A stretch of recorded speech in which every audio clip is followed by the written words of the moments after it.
Gold, trusted gold buyers. మీరు తాకట్టు పెట్టిన బంగారాన్ని విడిపించి ఈ రోజు ఉన్న మార్కెట్ ధరకు కొనబడను.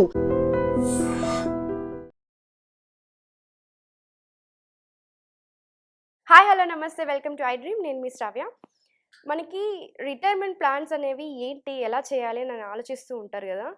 వీటిలన్నిటి గురించి క్లియర్ ఇన్ఫర్మేషన్ ఇవ్వడానికి మనతో పాటు ఉన్నారు certified financial planner Anil Kumar Butch గారు. నమస్తే సార్. నమస్తే అండి. మీరు ఎస్టీపీ రివర్స్ రిటైర్మెంట్ ప్లాన్ అని చెప్పారు. మామూలు రిటైర్మెంట్ ప్లాన్స్ వేరు అండ్ దీంట్లో ఎస్టీపీ త్రూ మనం రిటైర్మెంట్ ప్లాన్ చేసుకోవచ్చు అన్నారు. అసలు ఏంటి, ఎలా చేయాలో ఒకసారి చెప్తారా? తప్పకుండా. సో ఫస్ట్ థింగ్ ఏంటంటే రిటైర్మెంట్ ప్లానింగ్ కన్నా ముందు కొన్ని ఫేజెస్ ఉంటాయి. రిటైర్మెంట్ కన్నా ముందు ఏంటంటే అక్యుములేషన్ ఫేజ్ అంటాం మనం. ఒక రిటైర్మెంట్ కోసం కార్పస్ క్రియేట్ చేయాలంటే అక్యుములేషన్ ఫేజ్లో ఏంటంటే పేరులోనే ఉంది, మనం వీఆర్ గోయింగ్ ఆన్ ఇన్వెస్ట్ చేస్తూ పోతూ ఉంటాం అనమాట. వెదర్ లంసమ్ ద్వారా అయి ఉండొచ్చు ఆర్ మన దగ్గర ఉన్న ఎస్ఐపి ద్వారా కూడా ఇయర్స్ టుగెదర్ లెట్స్ ఏ 35 దగ్గర స్టార్ట్ చేసాం మన రిటైర్మెంట్ ప్లాన్. సో నెక్స్ట్ 25 అంటూ 60 వరకు వర్క్ చేస్తున్నాం. అలాంటప్పుడు ప్రతి సంవత్సరం ఇంత ఆర్ ప్రతి నెల ఇంత అని కార్పస్ క్రియేట్ చేసేది అక్యుములేషన్ ఫేజ్. అక్యుములేషన్ ఫేజ్ తర్వాత ఒకటి ఏంటంటే నెక్స్ట్ జనరల్గా ఏంటంటే పోస్ట్ రిటైర్మెంట్, దాన్ని డిస్పెన్స్ మనం తీసుకునే ఫేజ్ ఉంటుంది. అలా కాకుండా there is one more thing which people should do ఏంటంటే డిక్యుములేషన్ ఫేజ్. ఎస్, ఆ టర్మ్ కూడా లేకపోవచ్చు, బట్ డిక్యుములేషన్ ఫేజ్ ఏంటంటే ఇక్కడ when you are about to retire. So let's నేను ఈ కేసే ఎగ్జాంపుల్ 35 దగ్గర స్టార్ట్ చేశారు, 60 దగ్గర రిటైర్ అవుదాం అనుకుంటున్నారు.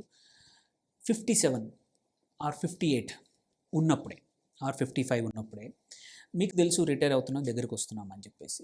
అలాంటప్పుడు ఏంటంటే మీరు ఇక్కడి వరకు ఏంటంటే మంచి హై రిస్క్, మంచి గ్రోత్ ఉన్న, హై రిస్క్ అనే కాదు గ్రోత్ ఎక్కువగా ఉన్న ఫండ్స్లో కానీ దాంట్లో ఇన్వెస్ట్ చేస్తూ ఉంటాం. సో దేర్ బై మనం అనుకున్న ఒక 20 సంవత్సరాల్లో మంచి గ్రోత్ వస్తుంది. ఆ తర్వాత 21, 22 కూడా ఉంచుకొని లాస్ట్ 3 ఇయర్స్లో స్లోగా మనము కొంచెం లో రిస్క్ వైపు. ఓకే, అంటే లో రిస్క్ అంటే మ్యూచువల్ ఫండ్లో ఏంటి, లిక్విడ్ ఫండే కానీ ఆర్ బ్యాలెన్స్ అడ్వాంటేజ్ కానీ ఇట్లాంటి ఫండ్స్లో ఆర్ హైబ్రిడ్ ఫండ్స్లో. ఓకే, సో నువ్వు వర్క్ చేసే టైంకి and also about to retire అయ్యేంత టైం వరకు నువ్వు మంచి గ్రోత్ యాసెట్స్లో, గ్రోత్ ఫండ్స్లో పెట్టుకొని ఎంత రిస్క్ తీసుకున్నా పర్లేదు, బట్ అబౌట్ టు రిటైర్ ఒక 2 ఇయర్స్ 3 ఇయర్స్ ముందు స్లోగా దీని నుంచి రివర్స్ ఎస్టీపీ అనమాట. మామూలుగా మనం అక్యుములేట్ చేసేప్పుడు ఏంటి, మార్కెట్స్ ఎలా ఉంటాయో తెలియదు కాబట్టి ఎస్టీపీ ఏం వాడతాం, లిక్విడ్ ఫండ్ నుంచి ఒక ఈక్విటీ ఫండ్కి మారుస్తాం. ఓకే, సో ఇక్కడ అలా కాదు. ఇక్కడ బికాజ్ మనము ఎప్పుడైతే మనం పోస్ట్ రిటైర్మెంట్ మనకి డబ్బులు కావాలి అన్నప్పుడు ఏంటంటే ఈక్విటీ మార్కెట్స్ని ప్రతిసారి నమ్ముకోవడం కష్టం. ఎగ్జాంపుల్ ఈ సంవత్సరమే తీసుకుందాం. లాస్ట్ ఇయర్ సెప్టెంబర్ నుంచి ఇవాళ వరకు or last year more or less ఫ్లాట్గా ఉన్నాయి రిటర్న్స్. ఇమాజిన్ మనం ఈ టైంలో లాస్ట్ ఇయర్ సెప్టెంబర్లో ఒక రిటైర్ అయ్యి ఉంటే అప్పటి నుంచి విత్డ్రావల్ చేస్తూ ఉంటే నువ్వు పెట్టిన అంటే ఆ రోజున్న కార్పస్ కన్నా ఇది పడిపోతూ ఉండేది. ఎందుకంటే మార్కెట్ ఫ్లాట్ ఉంది. అందుకోసమే ఒక 2 to 3 ఇయర్స్ ముందు నుంచే నువ్వు రివర్స్ ఎస్టీపీ చేసుకొని నీకు కావాల్సిన అమౌంట్ని స్లోగా ఇయర్లీ ఆర్ మంత్లీ ఎస్టీపీ పెట్టుకోండి. నీ దగ్గర కార్పస్ ఒక 2 కోట్లు ఉంది ఆర్ ₹1 ఉంది. ఆ ₹1 మనము రివర్స్ ఎస్టీపీ ద్వారా హైబ్రిడ్ ఫండ్ కానీ ఆర్ లిక్విడ్ ఫండ్లో కానీ ప్రతి నెల ఇంత అని ట్రాన్స్ఫర్ ఆటోమేటిక్గా, ఒక చిన్న రిక్వెస్ట్ అంతే. ఏ ఫండ్ హౌస్లో అయితే మనకి ఈక్విటీ ఫండ్లో డబ్బులు ఉన్నాయో అక్కడ నుంచి ఒక ఎస్టీపీ రిక్వెస్ట్ ఇస్తే చాలు, మనకు కావాల్సిన టార్గెట్ లిక్విడ్ ఫండ్ కానీ ఆర్ డెట్ ఫండ్ కానీ ఆర్ హైబ్రిడ్ ఫండ్లో వస్తాయి. ఓకే, సో దేర్బై ఏంటంటే మన రిటైర్మెంట్ దగ్గర వచ్చే టయానికి మనకి సఫిషియంట్ కార్పస్, స్టేబుల్గా ఉండే కార్పస్ క్రియేట్ అవుతుంది అన్నమాట. ఓకే, ఇక్కడ నుంచి నువ్వు రిటైర్ అయ్యాక మనకు రిస్క్ తీసుకునే కేపబిలిటీ తక్కువ ఉంటుంది. ఎందుకంటే అడిషనల్గా కొత్తగా ఇన్కమ్ మన దగ్గర జనరేట్ అవ్వదు. మన దగ్గర ఉన్న కార్పస్సే మనని కాపాడాల్సిన అవసరం ఉంది. సో అలాంటప్పుడు జనరల్గా మనం చెప్పేది కూడా ఏంటంటే రిటైర్మెంట్ దగ్గరికి వచ్చినప్పుడు కన్జర్వేటివ్గా, ఈవెన్ పోస్ట్ రిటైర్మెంట్ ఎవరైనా సరే వాళ్ళ మనీ వచ్చినా కానీ మనం ఏం చేస్తాము, హైబ్రిడ్ ఫండ్లో ఉంచుతాము ఆర్ హైయెస్ట్ అంటే కొంచెం లార్జ్ క్యాప్ కానీ ఆర్ మల్టీ యాసెట్ ఫండ్లో కానీ తక్కువ అంటే మినిమం టు మినిమం రిస్క్ ఉండేట్టు డీసెంట్ రిటర్న్స్, మరి హయ్యర్ రిటర్న్స్ మన ఒక సెక్టోరల్ ఫండ్ కానీ ఒక మిడ్ క్యాప్ ఫండ్ కానీ ఒక స్మాల్ క్యాప్ జనరల్లీ 60+ వాళ్ళకి మనం సజెస్ట్ చేయం. Same thing.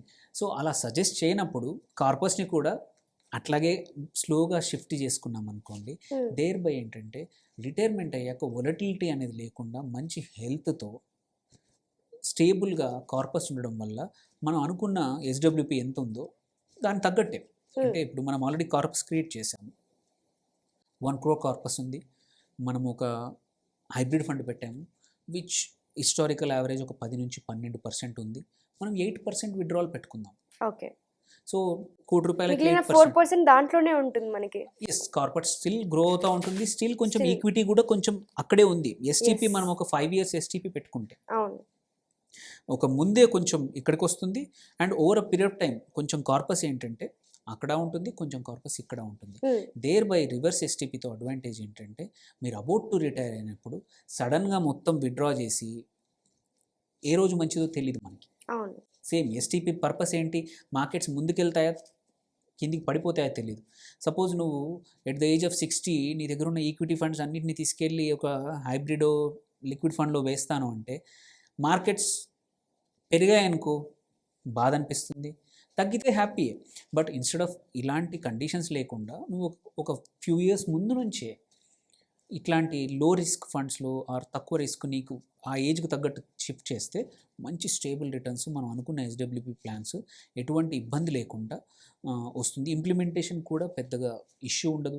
దీన్ని బట్టి ఒకటి మార్కెట్ టైమింగ్స్ అంటూ ఏం లేదు, మనం విత్డ్రా చేసేప్పుడు మార్కెట్ ఎగ్జాక్ట్లీ అదే నేను అడగబోతున్నాను. మార్కెట్ టైమింగ్స్కి ఏమన్నా ఉంటుందా, దానికి ఎఫెక్ట్ ఏమైనా పడుతుందా? పడదు, ఎందుకంటే మనం ఓవర్ లాంగ్ పీరియడ్ విత్డ్రా చేస్తున్నాం ఎస్టీపీ అనేది. అదే ఒకేసారి చేస్తుంటే మార్కెట్ టైమింగ్ కరెక్టా రాంగా అనేది మనం చూసేవాళ్ళము. బట్ ఇక్కడ ఏంటంటే మీకు మార్కెట్ టైమింగ్ సంబంధం లేకుండా ఎస్టీపీ వాడుతున్నాం. ఒక 6 months, ఒక 2 years, 3 years ఎస్టీపీ పెట్టామనుకోండి, over a period of time అక్కడ ఈక్విటీ ఖాళీ అవుతుంది, ఫండ్ ఫోలియో స్లోగా లిక్విడ్ ఫండ్ కానీ ఆర్ హైబ్రిడ్ ఫండ్ కానీ ఫిల్ అవుతూ ఉంటుంది. దేర్ బై ఇక్కడ కార్పస్ అవుతుంది, అక్కడ సడన్గా టైమింగ్స్ ఇబ్బంది ఉండదు, అండ్ పోర్ట్ఫోలియో రీబ్యాలెన్సింగ్ కూడా అవుతుంది. దీన్ని ఇంకొక టూల్ అనమాట. ఓకే. సో ఎస్టీపీ ఇట్లా వాడడం వల్ల మనకు suppose every age like 30 to 40 ఇట్లాంటి పోర్ట్ఫోలియో ఉండాలి, 40 to 50 ఒక 20% డెట్ ఉండాలి, రిస్క్ తక్కువ ఉండాలి అనుకుంటారు. అలాంటప్పుడు కూడా ఆ పోర్ట్ఫోలియో రీబ్యాలెన్స్ కూడా ఎస్టీపీ వాడుకోవచ్చు. Thereby at any time నీ ఏజ్కి తగ్గట్టు నీ పోర్ట్ఫోలియో కూడా రన్ అవుతూ ఉంటుంది. సో 20sలో 30sలో 40sలో హయ్యర్ రిస్క్ తీసుకోండి, 50sకి వచ్చేవరకు స్లోగా డెట్ వైపు మూవ్ అయ్యి 60కి వచ్చేంతవరకు 60-70% డెట్ ఆర్ స్టేబుల్ రిటర్న్స్ ఇచ్చి ఒక 25-30 మాత్రమే ఈక్విటీలో పెడితే ఏంటంటే దేర్ బై మీ ఏజ్ అప్రోప్రియేటెడ్ రిస్క్ ప్రొఫైల్ ఉంటుంది. లేకపోతే చాలామంది అలాగే కంటిన్యూ చేసేసి అన్ని స్మాల్ క్యాప్ మిడ్ క్యాప్స్ ఉంటాయి, మేబీ కార్పస్ పెరిగి ఉండొచ్చు. బట్ ఈ అప్స్ అండ్ డౌన్స్ అనేది తట్టుకోవడం రిటైర్ అయిన వాళ్ళకి అంత ఈజీ కాదు. సో అలా కాకుండా సూటబిలిటీ కూడా అవుతుందన్నమాట. సో రివర్స్ ఎస్టీపీ అనేది ఒక disciplined method, thereby stable portfolio తయారు చేసుకోవడానికి మంచి అవకాశం ఉంటుంది. చాలా చక్కని ఐడియా ఇచ్చేసారు. అంటే చాలా మందికి ఇది రివర్స్ ఎస్టీపీ ప్లాన్ కూడా, రిటైర్మెంట్ ప్లాన్ కూడా తెలీదు. అది అందరికీ పరిచయం చేశారు. Thank you so much sir. Thank you.